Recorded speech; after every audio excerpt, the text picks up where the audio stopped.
नमस्कार, स्वागत है आप सबका आज की एक नई वीडियो में। कई बार बैठे बैठे ख्याल आता है कि किस तरह से सबकी मदद की जाए, किस तरह से कुछ ऐसा कंटेंट आपके सामने लेके आया जाए जिससे कि किसी तरह से आपकी मदद हो सके। लेकिन ये मदद करेगा कौन? ये मदद होगी कैसे? ये तभी होगी जब आपने कुछ सीखा है।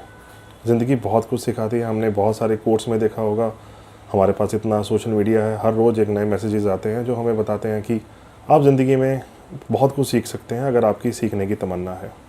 तो ऐसी ही ज़िंदगी बहुत कुछ सिखाती है, लेकिन ज़िंदगी जो भी सिखाती है उसका हमें एक प्राइस पे करना पड़ता है, क्योंकि फ्री तो ज़िंदगी में कुछ भी नहीं है दोस्तों।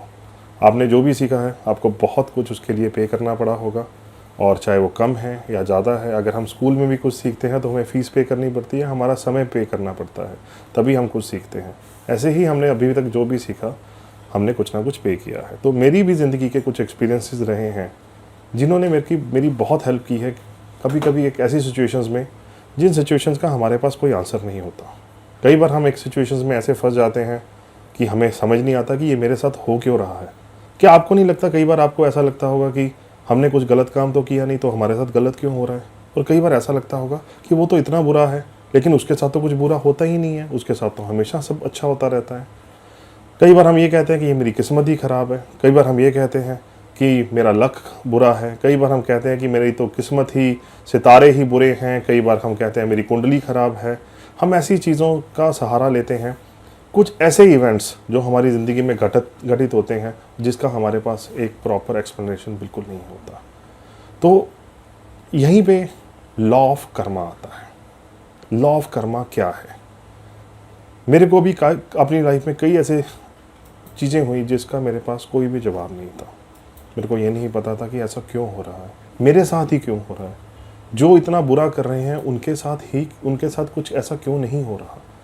ये ज़िंदगी ऐसे क्यों जा रही है? दो लोग लॉटरी डालते हैं, एक बंदा हमेशा लॉटरी जीत जाता है, दूसरा नहीं जीता। ऐसा क्यों होता है? एक बंदा कुछ अच्छे काम करके भी कुछ बड़ा रिज़ल्ट हासिल कर लेता है, कुछ बहुत मेहनत करने के बाद भी उतने मार्क्स नहीं आ पाते। ऐसा क्यों होता है? ये सब कुछ कहीं ना कहीं एक्सप्लेन करता है law of Karma. Law of Karma मैंने अपने गुरु से सीखा, गीता सार से सीखा, और ऐसे ही मेरे को लगा कि चीज़ें होती रहती हैं। जैसे कि आपने Newton's third law of motion पढ़ा होगा, जिसमें कहा है कि every action there is a equal and opposite reaction. पर लॉ ऑफ कर्मा में थोड़ा सा डिफरेंट है। आपके किए हुए किसी भी कर्म का 4 तरह का रिजल्ट हो सकता है। पहला रिजल्ट होता है एक्सपेक्टेड रिजल्ट, दूसरा रिजल्ट होता है कि आपने जितनी मेहनत की उससे कम रिजल्ट मिला, तीसरा होता है कि आपको मेहनत करनी नहीं पड़ती और रिजल्ट बहुत अच्छा आता है, और चौथा कुछ अनएक्सपेक्टेड ही हो जाता है जो आपने कभी सोचा ही नहीं था। जैसे कि हम इसको एक्सप्लेन करते हैं। मान लीजिए आप सड़क के उस पार खड़े हैं और बस स्टैंड आपके सड़क के दूसरी तरफ है। आपने एक बस को पकड़ना है, कैच करना है। आप भाग के सड़क क्रॉस करते हैं। पहला आपका एक्शन है, उसके अगेंस्ट एक्सपेक्टेड रिजल्ट ये है कि आप जाएंगे और बस को पकड़ लें। लेस एक्सपेक्टेड ये है कि आप गए और जब तक आप पहुंचे बस निकल गई। ज़्यादा एक्सपेक्टेड, जो आपकी एक्सपेक्टेशन से ज़्यादा रिजल्ट आ जाएगा, वो ये है कि आपने सड़क क्रॉस की, उसी समय पे आपका कोई पुराना दोस्त गाड़ी लेके आ गया और उसने बोला आइए मेरे साथ बैठिए, मैं आपको छोड़ देता हूँ। ये आपने जो मेहनत की उससे बड़ा रिजल्ट। अब ये भी हो सकता है कि आप सड़क क्रॉस कर रहे हैं और जब आप आँख खोलें आप किसी हॉस्पिटल में पड़े हों कि आपका एक एक्सीडेंट हो गया है। तो एक ही कर्म के 4 डिफरेंट रिजल्ट्स हो सकते हैं। लेकिन ये ऐसा क्यों होता है कि कोई किसी को ज़्यादा मिल रहा है, कम मिल रहा है? कई बार ऐसी एक्सप्लेनेशन जो हैं वो हमें परेशान कर देती हैं और ज़िंदगी जीनी बहुत मुश्किल हो जाती है। इससे हमारे अंदर कुछ गुस्सा आ जाता है, कुछ अनसेटिस्फेक्शन आ जाती है, और हम कहते हैं लाइफ इज़ ऑलवेज अनफेयर। लेकिन अगर हमें लगे कि लाइफ इज़ फेयर और इसकी हमारे पास एक एक्सप्लेनेशन हो, तो शायद हम अपने गुस्से को कंट्रोल कर पाएंगे। हम लाइफ को अनफेयर नहीं बोलेंगे और चीज़ों को एक्सेप्ट करने में हमें बहुत मदद मिलेगी। इसी को एक्सप्लेन करेंगे आज की वीडियो में। मेरी आपसे गुजारिश है इस वीडियो को आखिरी तक जरूर देखिएगा। मैं आपसे वादा करता हूँ कि ये वीडियो आपकी ज़िंदगी में एक वैल्यू ऐड करके जाएगी।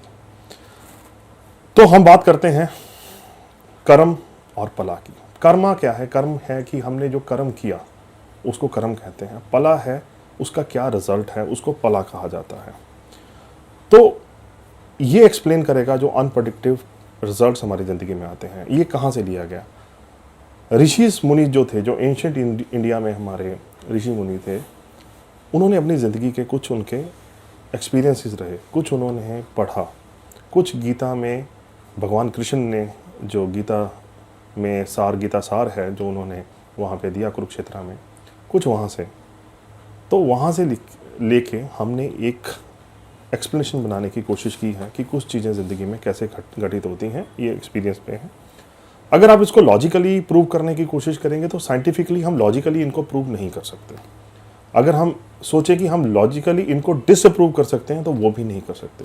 जिन भी चीज़ों को लॉजिकली और हम प्रूव या डिसअप्रूव नहीं कर सकते वो चीज़ें बिलीफ में आती हैं। तो ये मैटर करता है कि अगर आपको मेरी वीडियो से इन चीज़ों के कुछ आंसर्स मिल रहे हैं तो बाकी ये डिसाइड करेगा आपकी ज़िंदगी में कि आपका बिलीफ सिस्टम उसके ऊपर किस तरह से काम करता है। तो कर्मा दो तरह के हैं, एक है पाप कर्म और एक है पुण्य कर्म। हमने सुना होगा कि हम कुछ पुण्य कर्म करते हैं और कुछ पाप कर्म करते हैं। ये पाप कर्म क्या होते हैं, पुण्य कर्म क्या होते हैं, ये किसी और वीडियो में डिस्कस करेंगे। अगर इस वीडियो में हम डिस्कस करने लग गए तो वीडियो बहुत ही लंबी हो जाएगी। लेकिन अभी हम लोग थोड़ा सोचने की कोशिश करते हैं कि कुछ पाप कर्म है, कुछ पुण्य कर्म है। अब जो भी कर्म है उसके दो तरह के रिजल्ट्स हैं जिनको हम कहते हैं दृश्य फला और अदृश्य फला। मतलब उनके दो तरह के हमारे पास आउटपुट आती हैं। जैसे कि मैं आपको एक छोटी सी एग्जांपल के साथ समझाता हूँ। मान लीजिए आप एक गाड़ी ड्राइव कर रहे हैं, ट्रैफिक जैम है और आप एक लेन में पकड़े हुए हैं और जा रहे हैं। तभी आप देखते हैं कि एक बड़ा विचलित सा ड्राइवर आपकी लेन में घुसने की कोशिश करता है। आपको नहीं पता उसके पीछे रीज़न क्या है, क्या वो कहीं जल्दी पहुंचना चाहता है या बाय नेचर वो इस तरह का बंदा है, लेकिन वो आपकी लेन में घुसने की कोशिश करता है। अब हमारे पास एक ऑप्शन ये है कि हम अपनी गाड़ी की स्पीड थोड़ी धीमी करते हैं और उस बंदे को उस लेन में घुसने का मौका दे देते हैं। ये एक आपने कर्म किया। अब इसके दो रिजल्ट्स हैं, एक है दृश्य फला, दूसरा है अदृश्य फला। दृश्य फला वो है जो आप देख सकते हैं, इसका रिजल्ट इमीडिएटली ये होगा कि आप अपने घर में शायद 5 मिनट लेट पहुंचेंगे। अदृश्य फला ये होगा कि आपने आज एक पुण्य का काम किया है और इसका अनएक्सपेक्टेड एक आपको फल मिलेगा किसी और तरीके से, कभी और समय में, जब आपको अपने कर्म से कुछ ज़्यादा मिलेगा। राइट। अब हम दूसरी तरह से इसी चीज़ को देखते हैं। अब मान लीजिए जो वो बंदा था उसके घर में कोई प्रॉब्लम थी और उसको जल्दी जाना था, इसलिए वो लेन चेंज कर रहा था। हमें नहीं पता कि उसके पीछे क्या रीज़न था। अब वो फिर से लेन में घुसने की कोशिश करता है। इस बार हम लोग क्या करते हैं, हम अपना एक्सीलेटर दबा देते हैं और उसको लेन में घुसने का मौका देते नहीं हैं।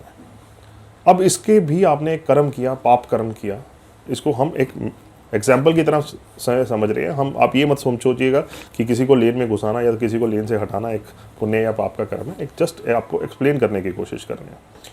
जैसे ही आपने ये पाप का कर्म किया तो दृश्य फला आपका ये निकला कि आप घर 5 मिनट जल्दी पहुंच गए, लेकिन आपने आज एक पाप कमाया है और जिसका अनएक्सपेक्टेड रिजल्ट आपको फ्यूचर में कभी ना कभी देखने को मिल सकता है। तो ये जो दो तरह के पल हैं हमारी ज़िंदगी में जो हमारे कर्म से बनते हैं, एक पुण्य कर्म और एक पाप कर्म, वो हमारा डिसाइड करता है कि ज़िंदगी आगे कैसे चलने वाली है। कई चीज़ों के जिसके हमें जवाब नहीं मिलते, जैसे कि जो एक बच्चा पैदा हुआ है, ना तो उसने कुछ पुण्य कर्म किए हैं ना पाप कर्म किए हैं, तो वो बर्थ डिफेक्ट के साथ क्यों पैदा होता है। किसी को पोलियो हो जाता है, किसी की आँखों की रोशनी कम होती है, किसी को कुछ दौरे पड़ते हैं, किसी में किसी और तरह का विकार होता है। तो कई बार माँ बाप को ये बात इतनी दर्द करती है कि मेरे ही बच्चे के साथ ऐसा क्यों। जब उसने जन्म लिया है तो उसने ऐसे कौन से कर्म कर दिए जिसका उसको फल मिला है। और कभी कभी ज़िंदगी में ऐसी ही कुछ चीज़ें होती हैं जो कि हमें लगता है कि हमने तो ऐसा कुछ गलत किया ही नहीं किसी के साथ, फिर हमारे साथ क्यों हो रहा है। तो उसी चीज़ को हम एक्सप्लेन करने की कोशिश करते हैं। हमारी जो लाइफ है वो यही नहीं है। हमने इनफाइनाइट टाइम रीबर्थ लिया है। हमारे जो पिछले कर्म हैं उनका दृश्य पल और अदृश्य पल एक्यूमुलेट होता रहता है over a period of time. और जैसे ही हम जन्म लेते हैं हमें उस कम्युलेटेड जो हमारे पास अदृश्य पला और दृश्य पला का स्टॉक है उसमें से कुछ स्टॉक हमें दे के हमें इस पृथ्वी लोक पे भेज दिया जाता है।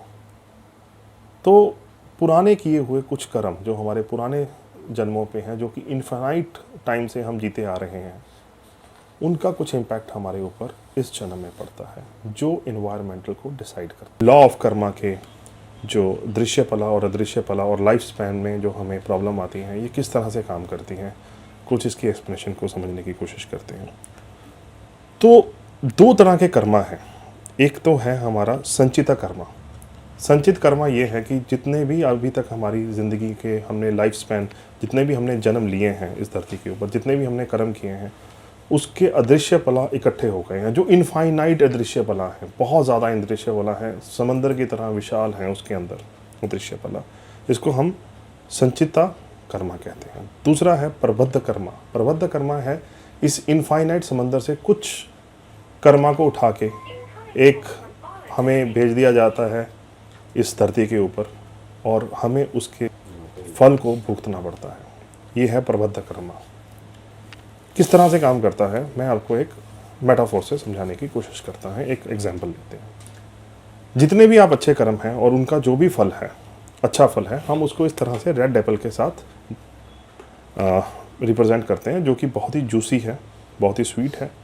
जितने भी आपने बुरे कर्म, पाप कर्म किए हैं, उनका जो अदृश्य कर्म है, उसको हम एक ग्रीन एप्पल के साथ, जो कि एक खट्टा है, कड़वा है, उसके साथ हम इसको रिप्रेजेंट करते हैं। ज़िंदगी कैसे स्टार्ट होती है?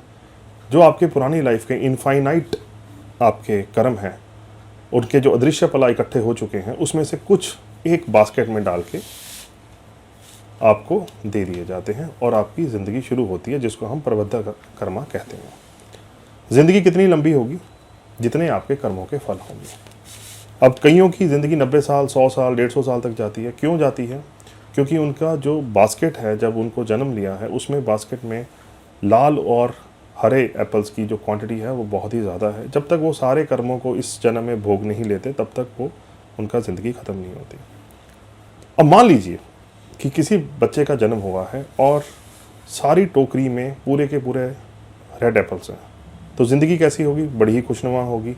बहुत बड़े घर में उसका जन्म होगा, जिसको हम कहते हैं राजयोग है। ज़िंदगी में कोई ज़्यादा स्ट्रगल आएगी नहीं, ज़िंदगी बड़ी आराम से निकलेगी, बड़ी खुशनुमा निकलेगी, और ज़िंदगी के सारे सुख समृद्धियों को भोग के उस बंदे की ज़िंदगी एंड हो जाएगी। नॉर्मली ऐसा होता नहीं है कि किसी के भी साथ पूरे रेड एप्पल के साथ जन्म हो। इवन जो बहुत बड़े सुख में लोग हैं, उनके पास भी कुछ ना कुछ बीमारियाँ, कुछ प्रॉब्लम्स आती रहती हैं। अब मान लीजिए दूसरी तरफ है कि जन्म जब हुआ, जब आपकी टोकरी जो भरी गई, उसमें ज़्यादा ग्रीन एप्पल आ गए। ज़्यादा ग्रीन एप्पल आने से क्या होगा? ज़िंदगी बहुत ही दुखनुमा जाएगी। हो सकता है बर्थ डिफेक्ट हो जाए, हो सकता है कोई बीमारी ऐसी लग जाए जो लाइलाज हो सकता है ज़िंदगी में हर काम के लिए आपको बहुत ज़्यादा स्ट्रगल करना पड़े, हो सकता है कि ज़िंदगी आपकी हर समय एक नई चैलेंज आपके ऊपर फेंकती रहे। ये डिपेंड करेगा कि कितने सारे ग्रीन एप्पल के साथ आपने जन्म लिया है। नॉर्मल इंसान की ज़िंदगी में 50-50% ग्रीन और रेड एप्पल आते हैं, और जो उनकी ज़िंदगी में को डिसाइड करते हैं कि किस तरह की ज़िंदगी चलने वाली है। इसके साथ और क्या होता है? इसके साथ कुछ कर्म ऐसे हैं जो हम इस लाइफ में करते हैं, उसके भी दृश्य और अदृश्य फल आते हैं। ये जो हमारे साथ कुछ रिजल्ट्स तो हमें अपनी ज़िंदगी में हमारी जन्म के साथ ही मिले हैं। कुछ कर्म ऐसे हैं जो over a period of time हम करते रहेंगे, और वो या तो हमारे संचित कर्मा में जाते रहेंगे या प्रबद्ध कर्मा में जाते रहेंगे। ये लॉ ऑफ नेचर डिसाइड करती है, लॉ ऑफ कर्मा डिसाइड करता है। इसमें हमारा कोई योगदान नहीं होता। किस कर्म का इस जन्म में किए हुए किस कर्म का फल हमें इसी जन्म में मिलेगा, और किस कर्म का फल हमें अगले जन्म में मिलेगा, और कौन सा संचित कर्मा में जाएगा, कॉम्युलेट हो जाएगा रिजल्ट, और कौन सा इसी बास्केट में दोबारा से सेब को गिर जाएगा, ये सब law of Karma, law of nature decide करता है। इसमें हमारा कोई भी योगदान या कुछ भी नहीं होता। हमारे हाथ में सिर्फ और सिर्फ एफर्ट्स रहता है।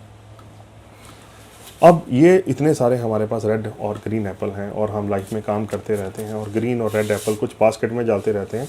हम इस तरह से कह सकते हैं, जो संचित कर्मा है वो एक पेड़ की तरह है जिसके ऊपर रेड और ग्रीन एप्पल लगे हैं, और जो प्रबद्ध कर्मा है वो एक बास्केट की तरह है जिसमें कुछ रेड और ग्रीन एप्पल्स हैं। अब क्या होगा? Over a period of time जो आप कर्म करते रहेंगे, कुछ एप्पल्स आपके पेड़ पे जाके लगते रहेंगे। जब ये एप्पल पेड़ पे लगते रहेंगे, ये अब लॉ ऑफ नेचर डिसाइड करेगा। हो सकता है उसमें से एक फ्रूट गिरे और आपकी टोकरी में गिर जाए। आपकी ज़िंदगी थोड़ी और लंबी हो जाएगी, क्योंकि आपको उन कर्मों का फल भी भोगना है, चाहे वो अच्छे कर्म है या बुरे कर्म है, आपको भोग के जाना है। लेकिन अगर लॉ ऑफ नेचर डिसाइड करता है नहीं, इसका फल मैं अगले जन्म में दूंगा, तो वो अगले जन्म में मिलेगा। क्या हम इस साइकिल को क्लोज कर सकते हैं? बिल्कुल नहीं कर सकते, क्योंकि संचित कर्मा में आपके पेड़ में इतने सारे एप्पल्स हैं, वो किसी भी हालत में 1 लाइफ स्पैन या 10 लाइफ स्पैन में आप उनके पूरे जो रिजल्ट्स हैं उनको नहीं भोग सकते। और जब तक आप नहीं भोगेंगे तब तक आप इस सर्कल से नहीं निकल पाएंगे। अब बात हमने शुरू की थी कि कईयों के साथ कुछ गलत क्यों होता है, अच्छे लोगों के साथ, और कुछ बुरे लोगों के साथ अच्छा क्यों होता है। जो बुरे लोग हैं, एक बात याद रखिए, उसने अपने पुराने जन्मों में बहुत ही अच्छे कर्म कर रखे हैं। जिनके वो रेड एप्पल्स के साथ वो पैदा हुए हैं, वो इस जन्म में जो भी बुरा काम करते रहें, लॉ ऑफ नेचर डिसाइड करेगा कि इसी जन्म में उनका उसका फल भोगना पड़ेगा, अदृश्य फल इसी जन्म में मिलेगा या अगले जन्म में उनका अदृश्य फल मिलेगा। दूसरी तरफ आप कितने भी अच्छे क्यों नहीं हैं, अगर आपने पिछले जन्म में कुछ ऐसे कर्म कर रखे हैं जिसका अदृश्य फल आपको इसी जन्म में भोगना है, तो आपको भोगना ही पड़ेगा।